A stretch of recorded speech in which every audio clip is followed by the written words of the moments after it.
Top 10 Fortnite pickaxes from Chapter 2 that only OGs own.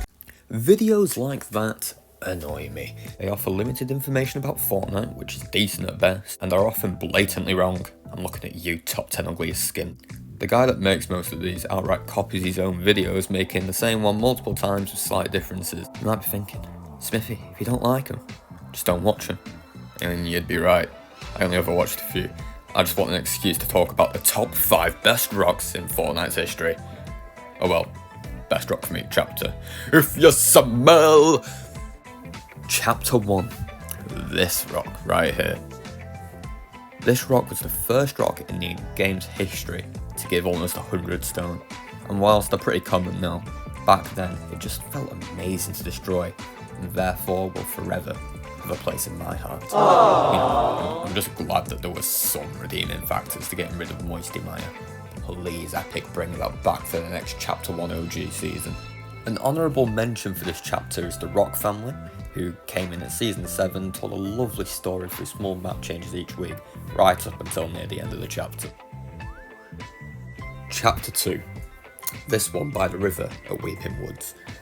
I know it seems like some ordinary rock to you, but it's another one with sentimental value to me. I know that everyone seems to love Chapter 2 now, but back then, I felt like I was the only one who actually enjoyed it. And it was moments from the chapter which made me enjoy it so much. Even in Season 6, which I agree isn't the best season in many regards. God forbid they ever bring back makeshift weapons or the primal AI. I guess it was actually quite good a season other than that, but trust me, even with those, having weapons like this along with just how common they were, it ruined the experience. Right, back from the tangent. My point here is that this rock gave me this lovely moment during this season. It's beauty. Slotting right here. And it's not a circle, of course it isn't. Is he coming down the river? He is. Yes, yeah, right over this way.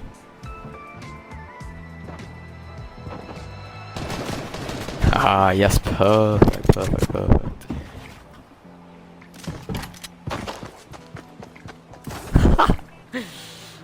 Oh, that is just what I needed. I did this many times throughout the chapter, and it was just as satisfying each and every time. The way it's shaped, along with the cover from above, made it an amazing hiding spot for something so out in the open.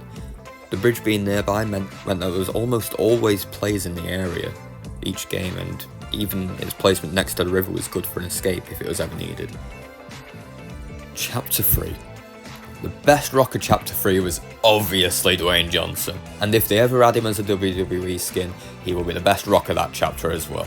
Seems like they come out around SummerSlam time each year, so keep your eyes peeled even though they didn't continue the trend for this year. Jokes aside, I think you've got to give this one to the big rock with crates on it. Seeing there being more crates each week was the kind of thing that brought back the feeling of past chapters, with little changes like the chair house in Chapter 1, the war between teddies and gnomes of Chapter 2, and the aforementioned Rock family, who made a short return during Season 2 of Chapter 3.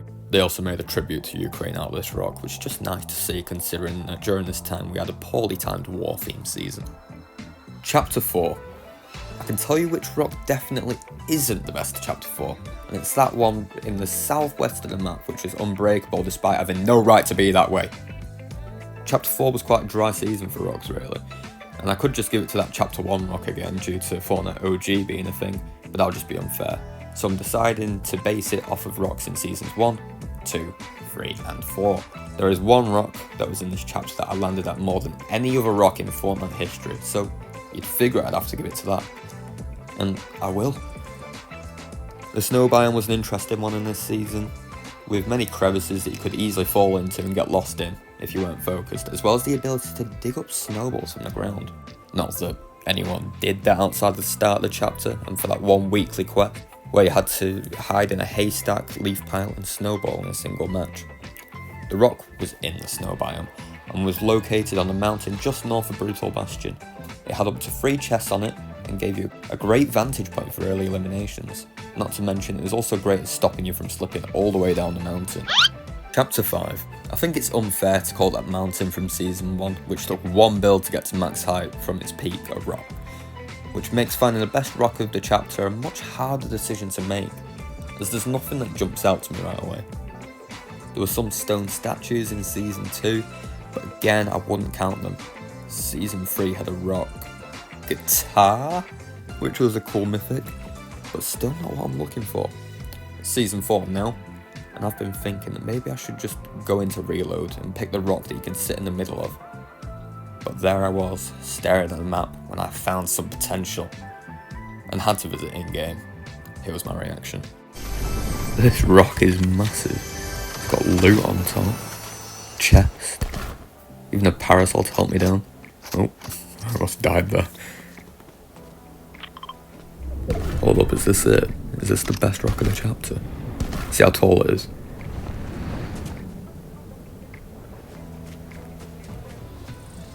"27 meters. Relatable.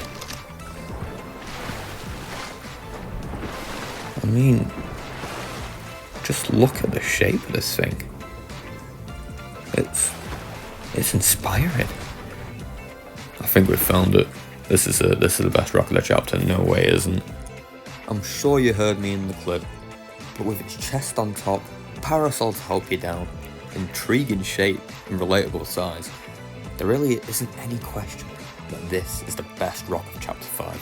I should also mention it's off the side of the map, and so you can enjoy looking away from the graphics of this chapter. If you enjoyed listening to me talking about rocks, consider subscribing to something, I don't know.